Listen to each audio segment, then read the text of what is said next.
Again. Hello, everyone. Thanks for being here. Um, I'm going to get started again. All right. Hello, everyone. Thank you for joining me here today. I know we are living in some pretty interesting times right now, but for all the negatives, there is a silver lining. It has opened up opportunities that would not have been possible before, including this event happening today. And I want to thank Michael and the Uniglobal team for putting this together. Ever since a friend of mine introduced me to Terrence McKenna in college, I have been listening to his lectures and interviews on and off for the past 6+ years. And even when I re-listen, I still learn new things that I didn't pick up previously. McKenna can be called a lot of things: a philosopher, a botanist, an explorer of consciousness, but above all, he was a messenger, and a successful one, I might add. Even as we passed the 20-year anniversary of his death last month, his ideas still reverberate as strong as ever today.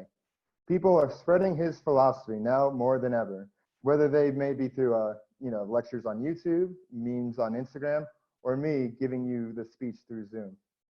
Terrence said a lot of things during his lifetime, but one that he repeated multiple times that really caught my attention, even recently, was the transcendental object at the end of time. To be honest, I feel a sense of duty to share with you my own thoughts and what the transcendental object at the end of time is and what it means for us. By the end of this, I hope you view the transcendental object as ultimately a message of hope of a world that could be, a world that I believe is possible in the near future if we are able to learn how to be empathetic towards one another. I hope this speech will give you solace and acceptance in your own life and reignite the belief in yourself that was always there. I think the transcendental object was a theme that was ever so present in his lectures because it has to do with the fate of all of us, both individually and collectively. It sounds so grandiose when you repeat it. The transcendental object at the end of time. The transcendental object at the end of time. So now, what is it even anyway? The transcendental object at the end of time is the consequential destination for humanity and life in this universe as a whole. It is our destiny as a species, whether that may be reaching for the stars in hyperspace or building a world for ourselves in cyberspace. Ever since the beginning of time, the transcendental object has been a force pulling us forward and guiding us through the unknown as the universe grows ever more in novelty and complexity. It is the same force that brought the first nascent creatures out of the depths of the ocean onto unexplored landscapes on the surface. It is the same force that drove our ape ancestors to leave the safe haven of the canopies to explore the uncharted grasslands of the African continent. The transcendental object was the spark of consciousness that lit in our human ancestors' minds and helped us develop a propensity for language, which in turn gave us the necessary tools for us to articulate and manipulate the world around us to our advantage. Each of these events was a stepping stone towards the transcendental object. So in the spirit, I would like to call them transcendental checkpoints.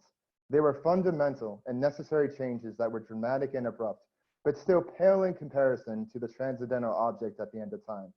From the first transcendental checkpoints that preceded us to the final transcendental object at the end of time that we are heading towards, what each stage represents are levels increasing in novelty and complexity until we get to the highest form of both. Novelty was a concept near and dear to Terrence's heart, because he viewed novelty as the unsung force behind all creation in the universe. In addition, the second law of thermodynamics states that the entropy in a system can never decrease over time and actually spontaneously evolves towards thermodynamic equilibrium, which is the state of maximum entropy. Aligning this concept of entropy with Terrence's notion of novelty suggests that we are moving in a direction towards more complexity through each transcendental checkpoint we pass through. I actually think the classic Nintendo game Super Mario is a great metaphor when trying to conceptualize the transcendental checkpoints and the journey towards the transcendental object at the end of time. At each level Mario embarks on, he is going forward, overcoming numerous obstacles and eating magical mushrooms that give him special abilities along the way. Once Mario completes a level, he starts all over again, but at a new, higher one. But that is where the comparisons between Super Mario and life in the universe end. When Super Mario reaches the end of a level, he jumps to pull a flag down to the ground and some congratulatory music plays in the background. The universe that we are in acts a bit differently when life reaches a transcendental checkpoint, because life doesn't just arrive at one, it blasts through it, and it sure looks like it on a large enough timescale. For example, there wasn't just a singular moment that the animals first appeared on land from the ocean depths. It took millions of years of evolution to get to that point. If you're curious and want to see a snapshot of that transformation from water-based creature to land-dwelling animal take place today, all you have to do is observe the lifespan of amphibians. They start their lives as tadpoles and undergo metamorphosis. Their gills transmute into lungs, and they become air-breathing adults, such as frogs. I think when Terence said that nature is alive and talking to us, this is one thing that nature is showing us. Animals that experience metamorphosis, such as frogs, butterflies, and others, are prime examples of species undertaking an alchemical transformation to a transcendental checkpoint within their own lifetime. Humanity has been on a long and strenuous journey towards a transcendental object since the dawn of mankind. For most of humanity's existence, we were hunter-gatherers, which was the de facto way to organize society for hundreds of thousands of years. These groups were inherently egalitarian cultures that lived off a certain square mileage of land, took only what they needed, and conceptualized time in long periods. The passing of time was observed through noticing weather patterns that appeared at certain times of the year, aka keeping track of the seasons. Keeping record of this was vital to their survival and told our hunter-gatherer ancestors many things, such as when the rivers would flood, when a specific animal was migrating somewhere, or when certain wild vegetation would blossom.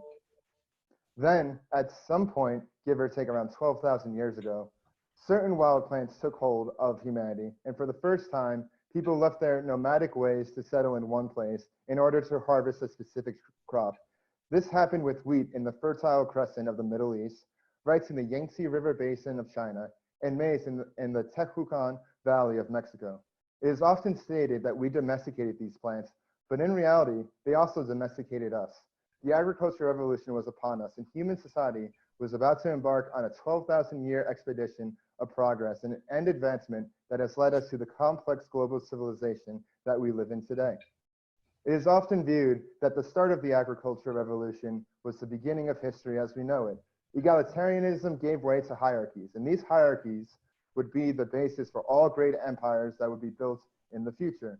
In every civilization in which an empire rose, what they had in common is that they claimed a divine right to rule, whether that be the mandate of heaven in China, or the pharaoh being the chosen intermediary between this earthly realm and the higher realm of the gods. As humanity became aware of its power to create and bend reality to its will, for the first time in history, groups of people were now authoring their own paths toward the transcendental object at the end of time for others to follow, which would end up causing all sorts of problems. Analyzing it further, when leaders espouse doctrine claiming divine right and profess a path on how people ought to live, what is actually happening is that they are pushing people towards said doctrine. They are hijacking the transcendental object for their own purposes. This is the opposite from the polling effect that the transcendental object naturally has on life in the universe. This shift from letting our intuition capture the frequency of the transcendental object that naturally pulls us towards it in favor of letting inherently flawed man-made ideologies push us toward something else has resulted in much of humanity being misguided for thousands of years. We must exercise extreme caution and recognize the innate dangers that come with ideologies such as organized religion. What may start out as a corrective effort eventually devolves into corruption and self-dealing. For example, early Christianity was a rectification of the Roman Empire and its polytheistic doctrine. Yet when it became the dominant force in Europe and the Mediterranean hundreds of years after its birth, it ushered in a period known to history as the Dark Ages. The Catholic Church's word was supreme, and any challenge to it was bound to be crushed. Over time, the Catholic Church became corrupted itself, and near the middle of the second millennium, engaged in the widespread selling of indulgences, or what I like to call tickets to heaven, in order to fund its activities. In effect, the Catholic Church was not only asserting their version of the transcendental object at the end of time through doctrine and scripture, but literally selling it for money. These indulgences were one of Martin Luther's main motivations for coming out against the Catholic Church and igniting the Protestant Reformation. Ter- Terence once referenced that history is the shockwave of eschatology, which is the part of theology that is concerned with death, judgment, and the final destiny of humankind. He continued by saying that we should live as if the apocalypse has already occurred and will happen again. And since the dawn of the agricultural revolution 12,000 years ago, history has been filled with such events that could objectively be considered apocalyptic. The Bronze Age collapse, the fall of Rome, the rapid demise of the Aztec and Incan empires at the helm of a few hundred Spanish conquistadors.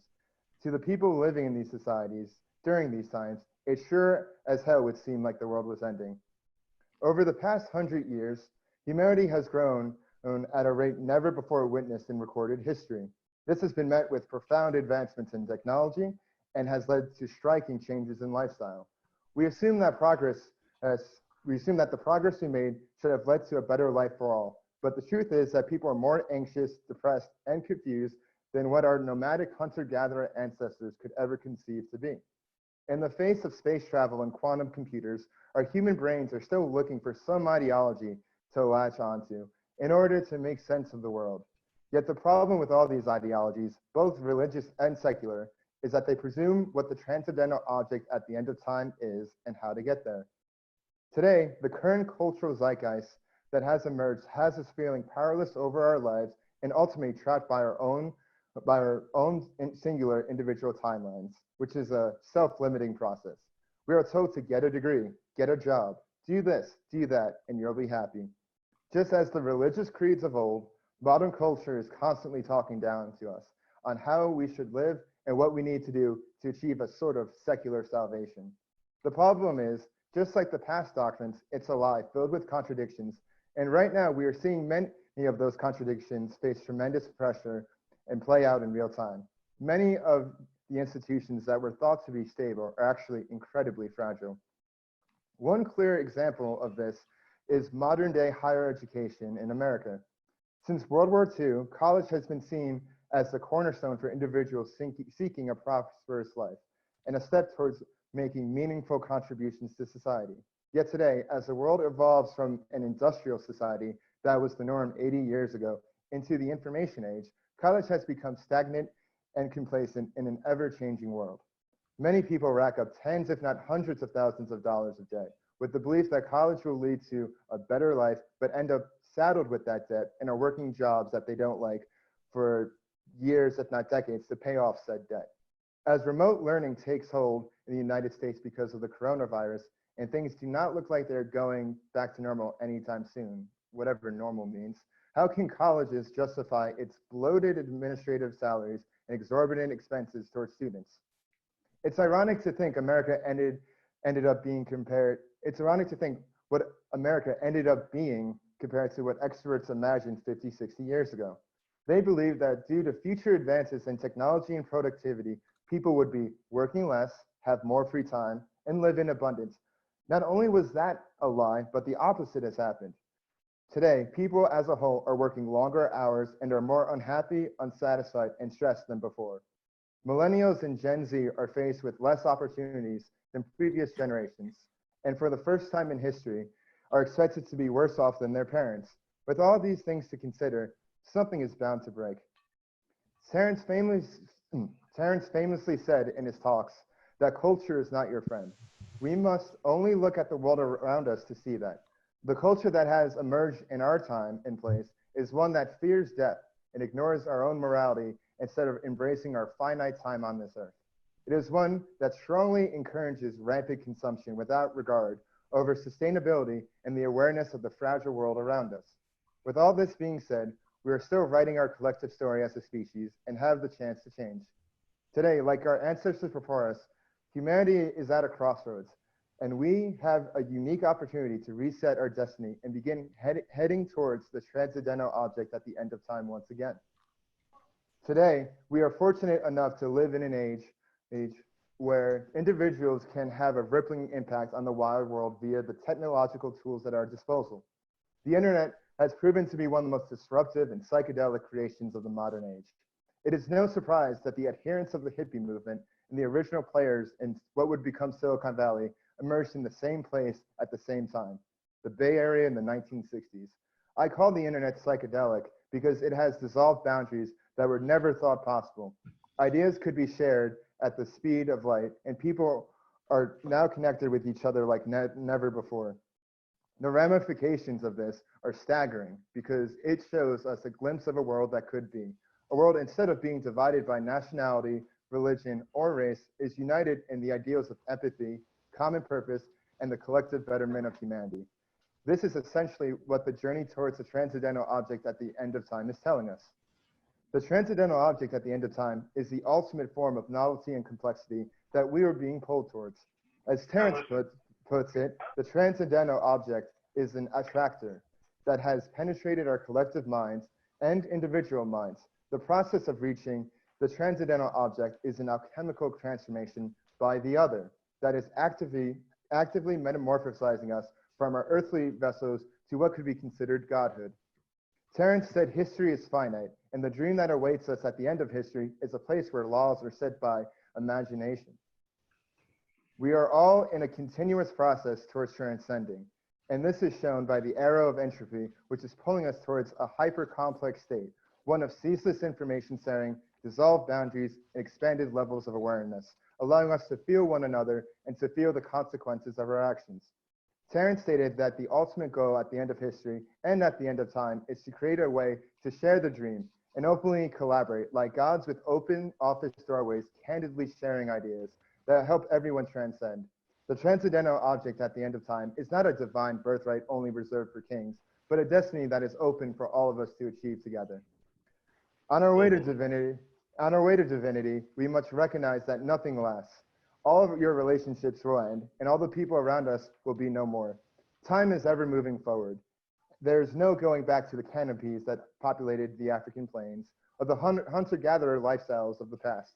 The transcendental object is an unstoppable force leading us from our primate physical bodies to angelhood.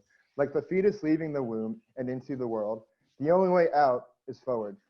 Because of these facts surrounding our faith, it gives us the utmost obligation to live in the immediate moment and the responsibility to help others transcend around us. Living in the present moment is something that we all have. What? That we all. Go on your hand. I'm gonna listen to this regardless of you. Living. Can you guys please mute, please? I'm almost done. I promise. I'm getting to the end. Anyways, living in the present moment is something that we all have complete control over. To me, that means meditating and appreciating the little things and simple pleasures in life.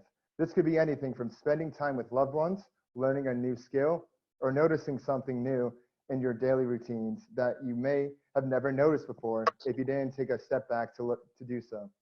Helping others transcend means using the technological and pharmacological tools at our disposal to help them realize both their own limited morality and expansive power as human beings. It seems like every week there is a new study confirming the benefits of the safe use of psychedelic substances. Even those institutions cannot ignore it. And in September of 2019, Johns Hopkins opened the first research center that strictly focuses on psychedelics. Furthermore, emerging technology like virtual reality may give us the opportunity to reach the world where we are only limited by our imagination sooner than we think. In closing, I would like to end this talk with a quote from one of my favorite comedians, Bill Hicks. Bill Hicks is someone I discovered in high school before I knew who Terence even was, and frequently shared Terence's philosophies in his stand-up acts. Anyways, his most well-known monologue came at the end of one of his biggest performances, aptly titled Revelations, that took place in London on May 27th, 1993. And it goes like this. The world is like a ride in an amusement park. And when you choose to go on it, you think it's real because that's how powerful our minds are. And the ride goes up and down, it goes round and round, it has thrills and chills, and it's very brightly colored, and it's very loud, and it's fun for a while. Some people have been on this ride for a long time, and they begin to question, is this real? Is this just a ride? And other people have remembered, and they come back to us. They say, hey, don't worry, don't be afraid, because this is just a ride. And we kill those people. Ha ha ha, shut them up. We have a lot invested in this ride. Shut them up. Look at my furrows of worry. Look at my big bank account and my family. This has to be real. It's just a ride.